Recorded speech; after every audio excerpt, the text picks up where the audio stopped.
Halo, kembali lagi dengan saya Holik. Di video ini saya akan menjelaskan terkait AWS Global Infrastructure ya. Sebelum kita menggunakan layanan-layanannya, kita juga harus paham terkait infrastruktur yang telah dibuat oleh AWS yang layanan-layanannya bisa kita gunakan untuk kebutuhan bisnis kita. Jadi kita langsung saja. Untuk layanan di AWS sendiri itu ada banyak ya. Jadi kategorinya itu sampai puluhan kategori dan satu kategori itu ada banyak layanan-layanan yang bisa kita gunakan. Contohnya kategori compute, container, storage, database, dan masih banyak lagi.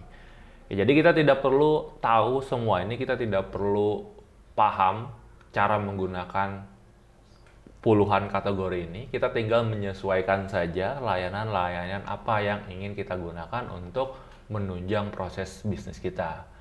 Nah, di AWS sendiri terkait infrastrukturnya, itu sejauh ini sudah terdapat 24 regions, ada 76 availability zones, lalu ada 97 direct connect location, lalu ada 245 negara yang sudah dilayani atau sudah mendukung layanan-layanan AWS, dan ada 216 point of presence. Nah, nanti kita akan bahas secara detailnya satu-satu.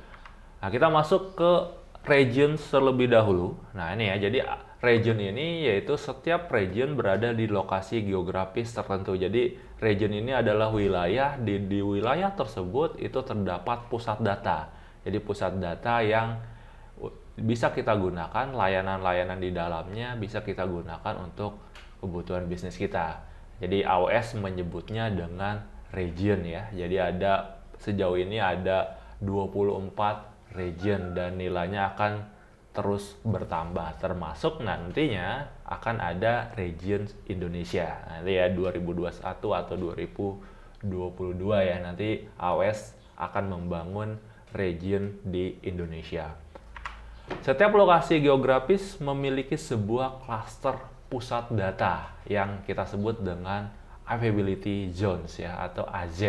Nah, ya, jadi dalam satu region di dalamnya itu minimal mempunyai lebih dari satu AZ ya. Jadi mempunyai hampir semua region itu minimal memiliki 3 availability zones atau 3 klaster pusat data. Nah, itu ya. Jadi untuk mendukung kegiatan bisnis kita di suatu region, misalnya kita ingin backup data dan kita ingin memastikan latensi antar pusat data tersebut rendah, makanya AWS menyediakan jadi minimal mempunyai 3 availability zones. Memiliki lebih dari satu AZ di setiap regions ya, yang tadi saya sebutkan. Jadi hampir semua region itu minimal mempunyai 3 availability zones ya. Nanti kita akan bahas apa itu availability zones lebih detailnya. Nah, ini sampai sejauh ini sudah mendukung atau sudah tersedia 24 wilayah. Oke, jadi ada 24 region sejauh ini dan nilainya akan terus bertambah. Nah, biasanya untuk memilih region mana, jadi untuk ketika kita akses ke AWS lalu kita ingin menggunakan layanannya, yang pertama kali harus kita tentukan yaitu regionnya. Jadi kita ingin manfaatkan misalnya layanan servernya, virtual servernya, kita ingin install misalnya Linux server, Windows server di dalamnya. Nah, yang pertama kali kita tentukan yaitu region mana yang ingin kita gunakan. Nah, pemilihan region untuk kebutuhan layanan di AWS didasari beberapa faktor. Pertama, data governance, the legal requirement. Nah, ini terkait hukum di suatu negara ya, contohnya di Indonesia. Jadi di beberapa institusi itu untuk pusat datanya tidak boleh disimpan di luar negeri misalnya. Untuk data-datanya itu harus disimpan di Indonesia. Nah, jadi kita harus tentukan apakah di negara kita atau di perusahaan kita itu secara hukumnya atau secara peraturan itu membolehkan untuk menyimpan data di luar negeri. Nah, itu faktor yang pertama, poin yang pertama. Lalu poin kedua, biasanya terkait latensi. Nah, itu ya, jadi semakin jauh lokasinya dari lokasi kita, tentunya latensinya akan semakin tinggi. Nah, itu ya, jadi kita ingin menggunakan region yang terdekat biasanya dari lokasi kita. Nah, itu faktor yang kedua. Lalu faktor yang ketiga, layanan yang tersedia di region tersebut. Nah, ya, jadi layanannya apakah ada di region yang sudah kita pilih sebelumnya. Misalnya kita ingin pilih region Singapura. Apakah di region Singapura layanan yang akan kita gunakan itu tersedia? Nah, jadi kita harus pastikan dulu karena di setiap regions itu layanannya sedikit berbeda. Jadi biasanya region-region yang baru itu tidak selengkap region-region yang sudah lama, sudah ada sebelumnya. Nah, itu ya, jadi kita harus pastikan layanannya tersedia atau tidak. Poin keempat, nah biasanya terkait cost ya. Jadi di setiap region itu harganya atau biayanya berbeda-beda. Nah, ini biasanya karena region tersebut sudah lama, biasanya harganya lebih murah dibanding region-region yang baru launching. Nah, biasanya harganya lebih mahal. Jadi kita cek dulu apakah cost-nya itu sudah mendukung anggaran kita, sudah bisa kita gunakan, sudah oke, nah kita bisa tentukan. Oke, jadi itu biasanya beberapa faktor ya, jadi beberapa poin yang bisa kita gunakan untuk memilih region mana yang akan kita gunakan layanan-layanannya di region tersebut. Nah, ini terkait availability zones. Adalah satu atau lebih pusat data tersembunyi di AWS region ya. Jadi sejauh ini AWS tidak mempublikasikan lokasi terkait pusat data tersebut. Nah, ini ya, jadi pusat data di AWS itu kita sebutnya dengan availability zone. Nah, dalam satu AZ itu secara bangunan fisik itu bisa lebih dari satu. Jadi bisa lebih dari satu pusat data ya itu ya. Jadi tidak satu availability zones itu satu pusat data, itu bisa lebih. Jadi bisa lebih, satu atau lebih ya.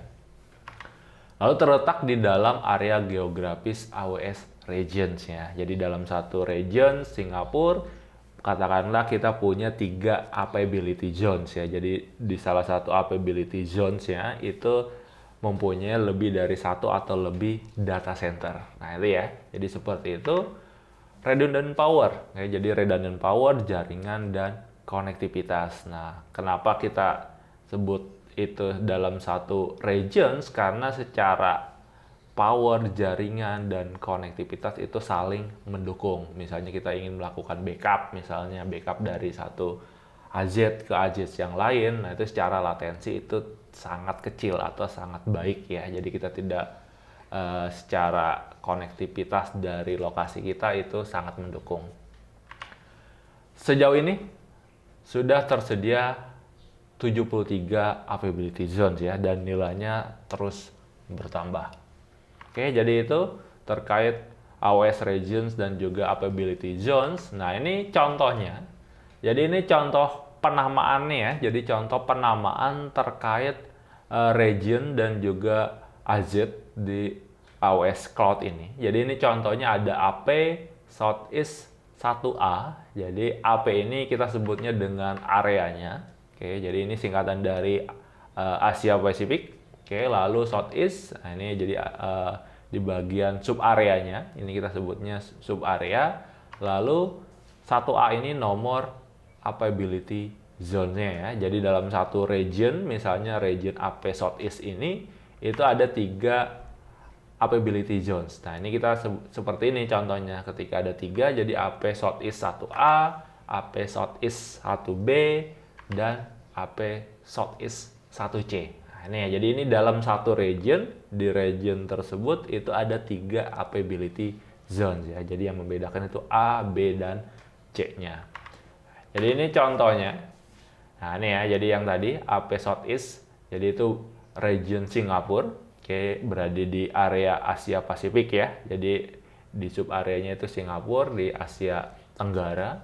Lalu ada 3 availability zones yang tadi kita sebutkan, 1A, 1B, dan 1C. Nah, ini sejauh ini contohnya region-region yang tersedia ya. Jadi di Amerika sendiri itu ada 4 ya. Kalau kita bisa lihat ada di Virginia, Ohio, California, dan juga Oregon. Lalu selanjutnya, ini ada yang namanya edge location ya. Jadi edge location ini yaitu endpoint yang bisa digunakan untuk caching konten ya. Biasanya ini untuk kebutuhan website ya, sehingga website kita bisa diakses lebih cepat di seluruh dunia.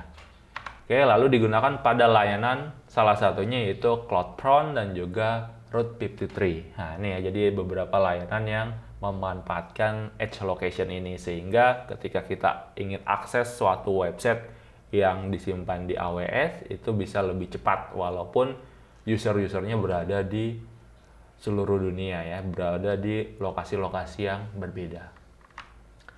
Nah, sejauh ini tersedia di lebih dari 200 lokasi. Nah, jadi AWS akan menentukan, oh user tersebut berada di lokasi mana, sehingga kontennya itu akan disediakan di lokasi terdekat dengan user tersebut.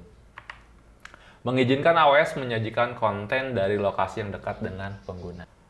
Nah, ini contoh terkait layanan-layanan yang disediakan di AWS ya. Kalau kita login ke AWS-nya, jadi kalau kita lihat all services-nya, ini ada puluhan ya. Jadi dimulai dari compute, developer tools, machine learning, mobile, container, dan lain sebagainya. Nah ini ya, jadi kita bisa gunakan sesuai dengan kebutuhan bisnis kita. Lalu kalau kita lihat di bagian atas kanan, jadi ketika kita login, kita sudah harus menentukan region mana yang ingin kita gunakan. Nah, biasanya untuk kebutuhan belajar, untuk kebutuhan testing, ini kita bisa gunakan di region ini, Virginia. Karena ini yang paling lengkap dibanding region-region yang lain biasanya. Jadi biasanya ketika AWS launching layanan-layanan baru, yang pertama kali tersedia itu di region Virginia. Nah, itu ya, jadi untuk kebutuhan belajar kita bisa memanfaatkan region Virginia. Lalu untuk kebutuhan production misalnya ya kita bisa memanfaatkan region yang terdekat dengan lokasi kita, yaitu Singapura yang paling dekat ya. Jadi di Asia Pasifik yaitu salah satunya yaitu Singapura. Lalu ini satu website yang bisa kita gunakan untuk mengecek latensi ya. Jadi kalau kita sudah lihat region yang tersedia yang bisa kita pilih, dan kita bisa mengecek terlebih dahulu apakah latensinya itu kecil atau tidak, bagus atau tidak dari lokasi kita. Nah ini ya, jadi ini salah satu website cukup berguna yang bisa kita gunakan yaitu cloudping.info ya. Jadi kita bisa cek saja misalnya HTTP ping, kita ingin memastikan latensi yang paling dekat. Jadi latensi yang paling bagus dari lokasi kita. Nah ini ya, jadi dia akan mengecek. Nah ini latensinya tinggi semua karena saya menggunakan provider 4G, jadi latensinya cukup tinggi. Nanti kalau kita cek misalnya yang paling terdekat dengan lokasi saya, berarti harusnya sih di Singapura ya. Jadi kita coba cek latensinya di Singapura, ini harusnya yang paling kecil. Nah ini kita bisa lihat, jadi ini 71 latensinya, jadi paling rendah dibanding region-region yang lain. Nah ini kalau kita menentukan berdasarkan faktor latensi ya, jadi kita bisa cek di cloudping.info.